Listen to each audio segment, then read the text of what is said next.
এই ছেলে, এই ছেলে বসো। বোকার মতো তুমি সামনে দিয়ে উঠে কোথায় চলে যাচ্ছ? এই তোমরা যারা দায়িত্ব পালন করছো দেখো, এ কি রং তামাশা নাকি? বসো ছেলে, এই ছেলে বসো। ওই ছেলেটা হেঁটে বেড়াচ্ছে কেন? সারাদিন হেঁটে বেড়া তোমার শরম হয় না? সালাত আদায় করে যারা, লা ইলাহা ইল্লাল্লাহ বলে যারা, তাদের বিরুদ্ধে যুদ্ধ ঘোষণা করা যাবে না। আজকে হাজারো মানুষ সালাত আদায় করছে, লা ইলাহা ইল্লাল্লাহ বলেছে, কিন্তু যাকাত দেবে না। আপনি এখন কি করবেন? সম্মানিত উপস্থিতি, আপনারা আমার দিকে লক্ষ্য করুন। আপনাকে যাকাত ফরজের একটি বাস্তব হাদিস দেখাই। ওমর রাদিয়াল্লাহু তাআলা আনহু বলেন, আমরা একদা আল্লাহর নবীর পাশে বসেছিলাম, আজকে যেভাবে আমরা বসে আছি। ইস্তালা আলাইনা রাজুলুন শাদিদু বায়াল সিয়াবে শাদিদু শাদিদু রাসি শারে। হঠাৎ একটা লোক আমাদের পাশে চলে আসলো, তাকে আমরা চিনতে পারি না।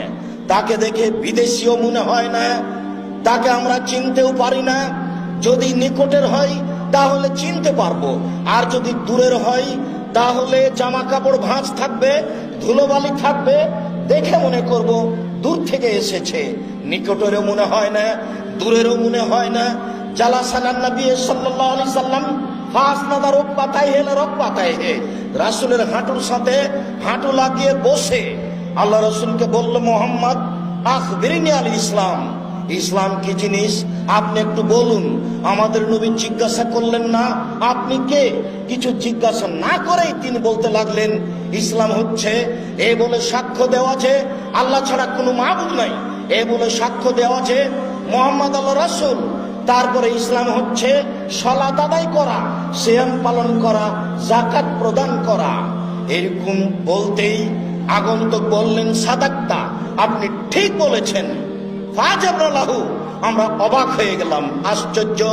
যিনি জিজ্ঞাসা করেন, জানতে চান, তিনি আবার বলেন, সত্যায়ন করেন, ঠিক বলেছেন। আমরা অবাক থাকলাম। আবার তিনি জিজ্ঞাসা করলেন, আখবিরনি আনিল ঈমান, ঈমান কি জিনিস বলেন। তখন আমাদের নবী বললেন, আনতুমিনা বিল্লাহি ওয়া মালাইকাতিহি ওয়া কুতুবিহি ওয়া রাসূলিহি ওয়া তুমিনা বিল কদরি খাইরিহি ওয়া শাররিহি। আল্লাহকে না দেখে মেনে নিয়েছি, কিতাবগুলিকে মেনে নিয়েছি, নবী রাসূলকে মেনে নিয়েছি, পরকালকে মেনে নিয়েছি, ভাগ্যকে মেনে নিয়েছি, তার নাম ঈমান। এগুলি মেনে নেওয়ার নাম ঈমান। তারপর আগন্তুক বললেন, ঠিক বলেছেন।